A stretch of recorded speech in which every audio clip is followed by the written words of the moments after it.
Satellite distribution of the following program is made possible by a grant from the Detroit chapter of Safari Club International. Hi there, come on in. I'm Fred Trost. I'd like you to meet a friend of mine. His name is Fire, a little puppy, 3 months old. What kind of puppy are you? Those people out there know? Huh? Well, we'll give you a hint. He's a grouse dog. This is a ruffed grouse, the #1 game bird in Michigan. This dog comes from a line of very excellent hunting dogs. We'll find out what kind of dog you are and see your special talents in just a minute. Thursday night, time for Michigan Outdoors. From the rugged shore and woodlands of the north, its history of copper mines and iron ore, the Great Lakes fisheries. To the farmlands of the southern counties, we'll look around again at all that waits the sportsman in the state of Michigan.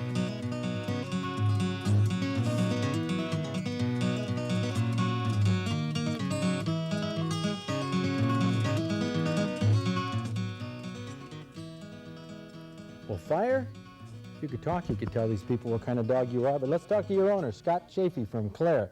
Scott, you have some really top-notch dogs here, and this one's a beautiful one. What breed is he? He's an English setter. English setter, the king of grouse dogs in Michigan, really, right? Well, that's what a lot of people say. Because they're stylish and they're the most popular breed for grouse hunting. Grouse, they are.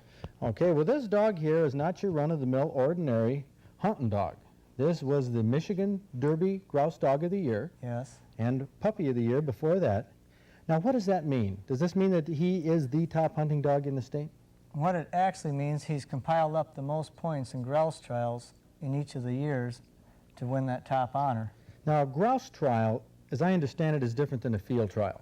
Yes, in a field trial, the handlers and everybody are on horses with dogs running a long ways away. Well, that's why hunters tend to talk about your field trial dogs as being wide-ranging dogs. Yes, it gets kind of a bad connotation sometimes. A grouse trial, the handlers handling the dogs are on foot, walking at a foot pace, and the only people on horses are the judges. They're up there so they can see a little bit better to judge them. Ah, so Pioneer Train here works a little closer than, say, a field trial dog, right, which to a lot of hunters is a lot better. Why don't you take him down off the table here and just show us how he runs around. We can't let him off the leash because you say that a hunting dog like this isn't quite as mannerly and orderly as a house dog. Well, he's not a house dog, so... So he doesn't know the run-of-the-mill commands. Right. But in the field, he runs around quite a bit. Let's see him run around just a little bit more because they put their tail up. This is one thing that a lot of the... Get that tail up there. Well, they put their tail up in the air and point very stylishly. And he's how old? How old is he? He's 2.5 years old. And of course, this is his first litter of pups? Yes. Here's the way they would look when they point. Point, just like that. Well, speaking of pointing, now I know Fire has a special instinct here, which not all puppies have at 3 months of age. And you train him with a bamboo pole and... I have a pheasant wing on the end of a string here on a pole. Okay, and if we can get it out from this microphone cable here, we'll be all set. Okay, we'll let him run around here a little bit. Okay, Fire, see if you can point. Look at that. Well, it tended to jump a little bit right there, but why does he point that? He doesn't smell it, does he? No, it's sight pointing is what this is. He'll point it here as soon as he... There he goes. On point. So you practice with him that way. If a puppy at 3 months old doesn't have that tendency, is all lost? No, that's okay? Yeah, some dogs just don't show the sight pointing instinct like they do with a scent pointing instinct. Of course, now let's get to this white coloration on an English setter. These dogs don't have much of the mottled black or brown in them. No, well, several of them do, really. I think people like to breed the whiter dogs because they're much easier to see in dense cover that you'd hunt grouse in. Well, Scott Chafee, you've come down here from Clare to share with us the Michigan Grouse Derby Dog of the Year, Pioneer Train. What a dog and what a pup. You did great, Fire. Well, thanks a lot, Scott. Okay, thank you, Fred. Ed Groves, how about the outdoor update? Well, last week on our Big Buck Show, we had 16 hunters on who had some of the biggest racks entered in the DNR's Big Buck contest. But the contest isn't over yet. We want to make sure that all of you that get big bucks, and they don't even have to be as big as the ones we had on our last show, to send in those forms. because from these entries, we'll pick our prize winners that will be awarded at the Michigan United Conservation Club Michigan Outdoors Sportsman Banquet late next month. Well, the DNR's Wildlife Division has a new chief. His name is Charles Gunther. He's a 30-year veteran of the DNR. He held an 18-level civil service position as director of the Enforcement Division until that job was abolished by a reorganization in late 1980. Rather than allowing him to make a comparable level position as head of the Wildlife or Forestry Divisions, which were available at the time, DNR Director Howard Tanner said Gunther lacked the formal training and could either be laid off or accept the 17-level position as head of the Law Enforcement Division. Well, Gunther filed a grievance about the demotion against Tanner. A judge recently ruled that Tanner's denial of Gunther's original choice was an abuse of discretionary power, and ordered that Gunther be given the 18-level job back with back pay. Now, Charles Gunther, the new DNR Wildlife Chief, is on our Michigan Outdoors hot seat. Well, Charlie, a lot of people are asking right now, you have a background in forestry, among many other things in the DNR. Why didn't you take the forester's job? Why do you have to get into wildlife, the area that you don't have as much formal training in? Well, I think the training and background that I've had in the department makes me well qualified for the wildlife chief's job, Fred. But you had your choice between forestry and wildlife. But you chose the wildlife. You know, it's been proven in court you're well qualified, so we won't contest that. But why did you choose the wildlife? Well, I chose it for really two reasons, Fred. I think it's a very challenging job. The wildlife chief's job is a dynamic job with the setting of the seasons and the changing of the hunting seasons. It's a challenge that I was looking forward to accepting. The other part of the answer, Fred, is if I really believed in what I was fighting for and tried to work within the system to undo what I thought was wrong to me, the wildlife chief job was the least senior of the two positions, and I felt obligated to accept the least senior of the two positions.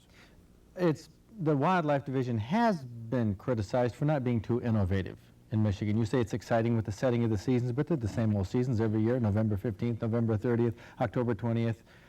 What's so exciting about that? Are you going to make some changes? Well, I hope to make some changes, Fred. Last week during the director's interview, we talked about the changing deer population in Michigan. Deer are growing by leaps and bounds, literally, and especially in southern Michigan. And personally, I've already asked my biologist, why can't we have a longer season in southern Michigan? Why can't we provide more man-days of recreation to hunt deer in southern Michigan? Right now, we're killing 29,000 deer in Region 3, where less than 50 years ago, we killed 30,000 in the whole state of Michigan. Wow, so you're going to make some changes maybe in the deer seasons, right? Is that what you said? Yes, that's what I said. I'm going to look at it. Do you have any authority to change the seasons, or that comes through the commission, right? Well, it came through really the legislature. We're products of the legislature, but we're already looking into how to deal with the legislature on that, trying to feel out sportsmen's groups and the legislature, and we'll do it through the legislative channels. But you fought City Hall. Director Tanner said, you don't get the job, Charlie, you're not qualified, and you fought it tooth and nail. Everybody pays when they fight City Hall. Do you really think that you're going to be able to make changes that easily? Aren't they going to be laying some roadblocks? I mean, this is a bureaucracy. This is politics. Well, I thought I tried to work in the problem that I had very successfully within the bureaucracy, Fred. I don't think there'll be any roadblocks. I've already been well accepted by the professional staff of the Wildlife Division, and I think I have some innovative ideas. I'd like to look through the eyes of the hunter in dealing with some of the hunter problems. Hunters are overregulated today. Overregulated? I believe they're overregulated. Well, these regulations come from the DNR. Well, it's going to be part of my new job to look at regulations because I just recently served as Law Division Chief, so I have that perspective. And I think I can ask some questions and really deregulate the hunter to make it more enjoyable for him to be afield. In what areas are we going to find regulations the first to go if you have your way? Well, I've already asked some questions and looked into waterfowl regulations. I have 2 teenage sons, and I have to be honest, every time we went hunting this fall, I began by reading the hunting and fishing guide to make sure I was doing the right thing. And taking it with you in the marsh. I mean, you've got to. Carried it all the time. It's so complicated. So you're going to try to make our laws a little less complicated, a little less restrictive. Anything else? What about the areas of management they say you're not qualified to talk about? Well, Fred, we manage people, and I think we overlook that sometime, that we have to manage and look at the regulation with people in mind, the socio-biological effects. Also, we work with habitat to produce wildlife species, and with my basic background in forestry and understanding of the ecological relationships, I think I can ask some questions that perhaps haven't been asked before. Charlie Gunther, the man who went uphill to become the DNR wildlife chief. Charlie, let me shake your hand. Congratulations. Good luck. We'll be keeping an eye on you. Thank you, Fred. Now I want to talk with a guy who got the state record buck, find out how he did it. I'm not one to argue with success when it comes to deer hunting, especially when a guy gets a state record buck. Not only that, his name is Joe Lunkus, and in 20 years of hunting, he's taken all of these bucks right here. Joe, you've got to know something about deer hunting. You spend a lot of time in the woods, don't you? Yeah, quite a bit. How often during bow season do you get out hunting? Well, I try to get out every other day, if Boy. at all possible. That's a lot of time in the woods, so you just don't go off in the first week and get your deer. Oh, no, I pass them up usually until... And you spend a lot of time studying the movements of the deer and so on? That's the primary enjoyment I get out of the sport, is actually the preseason part and the studying of the deer and picking out a single deer and trying to hunt him. I don't usually get him, but... Don't usually get him. That's... Hey, look at this. Let's talk about some of these deer and see if you can convey some principles to us who are not as fortunate and maybe don't spend nearly as much time as you do. Here's a buck rack that you got from a buck. These are the circumstances. There's a river there to your north. There's the feeding area and the bedding area. So the principle with feeding and bedding areas are? Okay, this is a basic principle here, that deer will travel toward the bedding area from the feeding area in the morning, and from the bedding area toward the feeding area in the evening. So it's very simple. principle. You placed yourself between the bedding and feeding area and waylaid this buck on his way. But the problem here, Joe, is the wind was blowing from the deer to you. Now everybody knows that deer don't go downwind because we all read the magazines. The only case, there's an exception here. When you have a preferred food source, which in this case was a small group of acorns here that they like to browse in before going to the feeding area at dusk, deer from the bedding area will, if the incentive is strong enough, travel in any direction, downwind, upwind, or whatever, to get to that food source. So this is the only place in the area they had those acorns. This was the only place. And they said, hey, let's chow down, and who cares about the wind? Except that buck right there, who made a mistake. Now, what about this deer, Joe? This is a nice 8-point that you got. Let's see, as I size it up, there's an expressway along here, which I wouldn't think that many deer would be along the expressway. You have irrigation ditches around here, which would be sort of a barrier. I wouldn't think the deer would tend to cross that. Tell me about it. Okay, well, the first principle here is, just like you said, the barrier. And the expressway itself is a barrier. It's inaccessible. Many areas off the expressway are inaccessible. Deer normally will be concentrated in the most inaccessible areas. So in this area here, you knew the deer were shuttling around in these woodlots and so on, but the wind was at your back, blowing towards the deer. Okay, and this illustrates another principle that the deer have, more or less. They like to quarter into the wind, and this was a classic example of this deer actually using this to his advantage, quartering into the wind to reach this secluded bedding area here, which is where I was positioned. So you had to sneak into this area with the wind, slip up in there, and you had the wind at your back, but you're looking downwind, hoping one doesn't come directly into your wind. Well, I knew they wouldn't come directly into my wind because I'd watched these deer before, and that's why I positioned my stand strategically right here, because I knew that they would come in here slightly off my wind,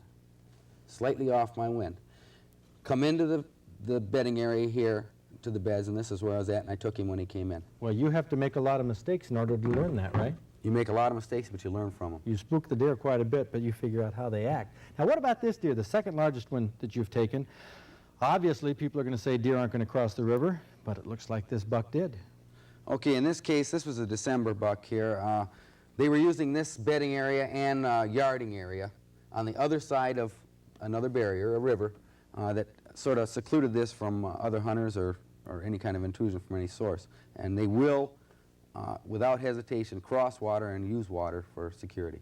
Wow, so you figured that out by watching him, and Yeah. it paid off. Now, the buck we have hanging on the wall here for this evening on the cabin, the state record buck. This situation, let's see, the wind was blowing this direction, so they were actually going downwind, but this was yarding. You say in December This is a things are yarding different? area. Things are different in December? This is a different situation. When you have a yarding area, they'll mull around or browse around in this area pretty much most of the day. but they'll pick one particular area where they browse a little more frequently and have a bedding area here. In this case here, you have a situation where most of the deer, or the deer that I had seen up to that point, were traveling with the rules, more or less. They were actually coming mostly downwind to get to this preferred bedding area. Now, I would say with this barrier here, this river, you'd have to cross, stick close to the river, and with the wind this direction, sneak back? Is that what you did? Okay, that was my plan, to sneak down the river here, go around deep inside the bedding area, and come back in, not to leave any scent in here, so the deer wouldn't wind me when they came through to enter this browse area. The way it turned out, while I was positioned here, the big one here and another buck with him actually came from behind me from another area, their first time in the bedding area, in the yarding area. No matter how you psych it out, keep an eye over your shoulder, right? Yeah, You never know where they're going to come from. Well, Joe Lunkus, congratulations on that state record buck. Thank you. Terrific buck, and thanks for coming down here and showing us some different techniques and rules for getting a bevy of racks like this. Wouldn't that be nice to have? Well, let's talk now about some trophies in Michigan, some trophy fish on our trophy report.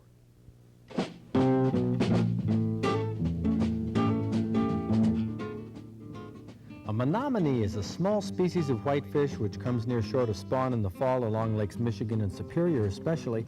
Fred Kohler from Williamsburg was still fishing with a Swedish pimple in late July on East Grand Traverse Bay, caught this tasty trophy which weighed nearly 2 pounds.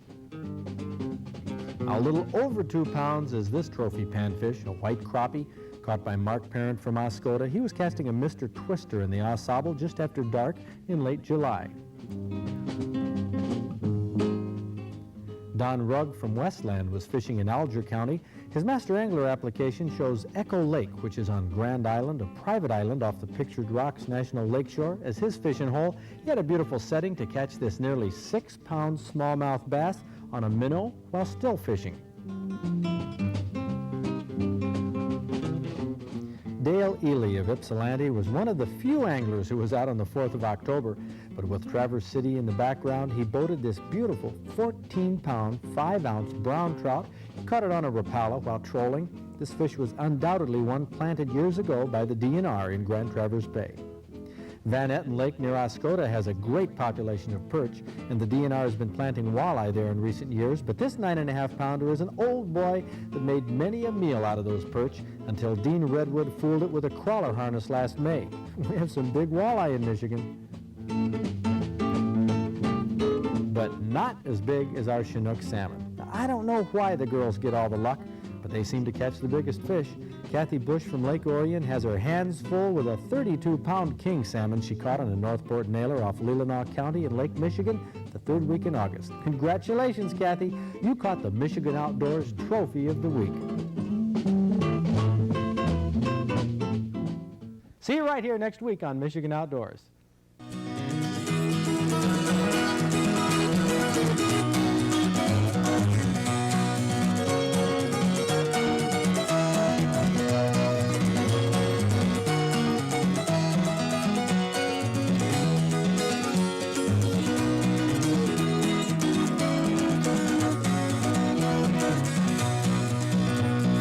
Rugged shore and woodlands of the north, its history of copper mines and iron ore, the Great Lakes fisheries.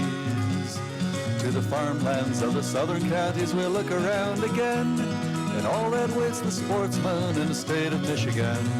And sometimes when the moon brings out the diamonds in the snow, and the stillness of the forest lies encased in Arctic cold, the wind might whisper through the trees, listen if you can.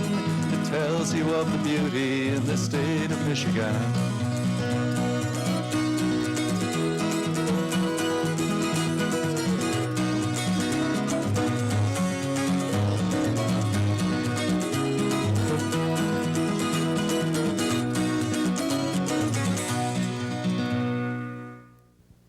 Satellite distribution of the preceding program was made possible by a grant from the Detroit chapter of Safari Club International.